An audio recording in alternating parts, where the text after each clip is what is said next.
Today in the playoff series between the Bucks and the Nets, we saw Kyrie Irving go down with a very bad looking leg injury, and this was a really gruesome and scary looking one because as soon as it happened, he was obviously in a lot of pain and he ultimately would not return to the game. Now, on the actual play that Irving was injured on, we saw that he was jumping up to go for a shot, and as he was coming down, his right foot seemed to land on Giannis's foot.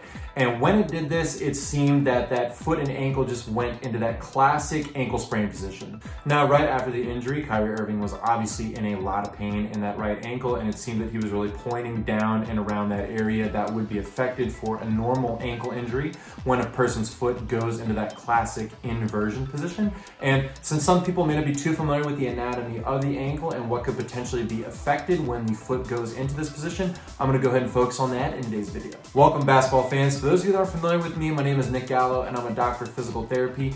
With this video, we're going to take a very close look at Kyrie Irving's ankle injury that he sustained today against the Bucks in Game 4 of the playoff series. First, I'm going to start the video off by showing the actual injury so that we get a good visualization for his mechanism of injury. Then I'll go over the anatomy associated with the foot and ankle. And finally, I'll go over what exactly an inversion ankle sprain or ankle injury is and what to expect moving forward. If you like today's video and you find it informative, please hit that thumbs up and subscribe to the channel because I will be making more videos in the future regarding sports injuries, rehabilitation, and other physical therapy related content.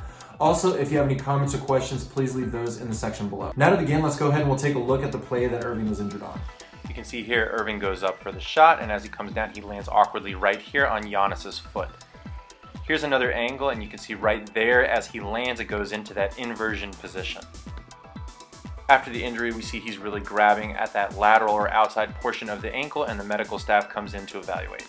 So here I have a model of the foot and ankle, and so the two lower bones in the lower leg, the tibia and the fibula, they're going to come on down, and right below them is a bone known as the talus. Now, these three bones together make up what we know as the ankle joint. Now, there are four main motions at the foot and ankle. The first one is a motion known as dorsiflexion. This is when a person is going to bend their foot like this with their toes back towards them. Then the opposite of that is a motion known as plantar flexion. This is when a person is going to be pointing the toes downward. Oftentimes people are doing this when they're jumping or sprinting or going and standing on their tippy toes.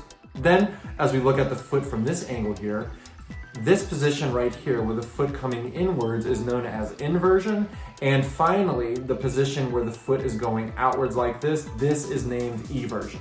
Now, we saw on the actual injury video that as Irving was coming down, he landed on Giannis's foot, and as he did this, that foot went into a lot of inversion, and immediately after that, he was down on the floor in a lot of pain. Now, at the ankle, there is a normal value of inversion that the average person should or usually does have, and that's about 35 degrees. So as you can see right here, this is about that 35-degree angle. As Irving comes down though, he goes well beyond that 35-degree mark. And when this happens with a person, what is going to happen as a result is that all of the structures on the lateral or the outside portion of the ankle are going to be stressed. On the outside of the ankle here, there are three ligaments that contribute to overall ankle stability. And the first one I'm going to talk about is known as the ATFL, or the anterior talofibular ligament. And that is going from the talus right into the fibula, right in through there. Then as we go on more posterior on the ankle, there is another ligament known as the CFL, or the calcaneal fibular ligament, and that's going to go from the calcaneus up into the fibula about right here. And finally, the last ligament that is on the lateral portion of the ankle is the PTFL, or the posterior talofibular ligament, and that is going to go from the talus to the fibula, but this time it's located more in the back. Now, generally speaking, when a person goes into an inversion foot position like this, and they do get something that is known as an inversion ankle sprain, the most common injury that a person is going to sustain from that is a sprain of the ATFL. This, of course, can depend on many things, but generally speaking, when a person is jumping up and coming on down, they're in a plantar flex position, and as they go into that inversion position, this is where that ATFL is mainly going to be affected.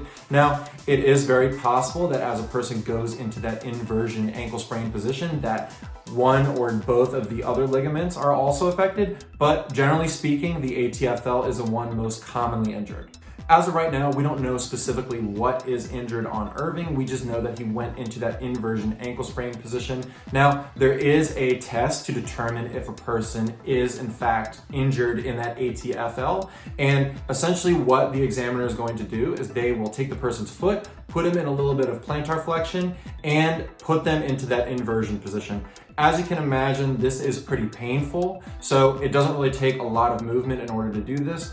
Also, what the examiner can also do is they're going to palpate along that ankle area, and if a person has tenderness right in where that ATFL is located, then they can pretty much determine that that is consistent with that ATFL injury. And a person can do this for the CFL and the PTFL as well. So as they are doing this, they're going to put that person's ankle in a number of different positions and tilt it more in that inversion position in order to determine what ligaments are being affected. Now, one thing that absolutely needs to be ruled out after an injury like this would be a fracture. Now, when a person goes into that inversion position, it's not only putting pressure on those ligaments, but it can also put pressure on a structure known as the lateral malleolus. Now, this is the distal portion of the fibula, and it creates this lateral malleolus. If you feel along the outside of your ankle, that's where that bony knot is. And we also have one in the medial portion. This is that medial malleolus, which is that distal portion of the tibia. Both of these are at risk for potential injury or fracture when a person also goes into a position like this, because as you can see here, that person comes down, it puts a lot of pressure going through both of those bones. Unfortunately, right now, it is very early in the injury process for Irving. I know a lot of people are asking if he can come back from this or how severe the injury is. Unfortunately, right now, I don't know any results that he's had regarding any imaging, but generally speaking, when a person does have an ankle injury like this, they're going to go in for an x-ray to help rule out any fractures, either in that lateral or medial malleolus. Then what's going to happen after that is that person can go get an MRI as well, because on the MRI, we're really going to see those ligaments visualized, and this is going to help determine the severity of the ligament injuries if they are there. Generally speaking, there are 3 grades of ankle sprains, and they are grade 1, 2, and 3. In a grade 1 ankle sprain, the person is going to get stretching of that ligament, but there's not going to be any tearing. In a grade 2, they're going to get stretching and partial tearing of the ligament. And finally, in a grade 3 ankle injury, they're going to get full tearing of the affected ligament. So it's going to be really important that we just wait and see what is released from the Brooklyn Nets. And once we find out the exact severity and what specifically is going on with his ankle injury, then we can provide a more adequate timetable moving forward. If I happen to hear any updates regarding Kyrie Irving's injury, I'll be sure to post that in the comment section. Also, if you happen to hear anything, please also feel free to do so. And that's it as of right now regarding Kyrie Irving's most recent ankle injury against the Milwaukee Bucks in Game 4 of their playoff series. I really hope that this is not the worst case scenario for Irving, because it's been really exciting to watch the Nets this year play.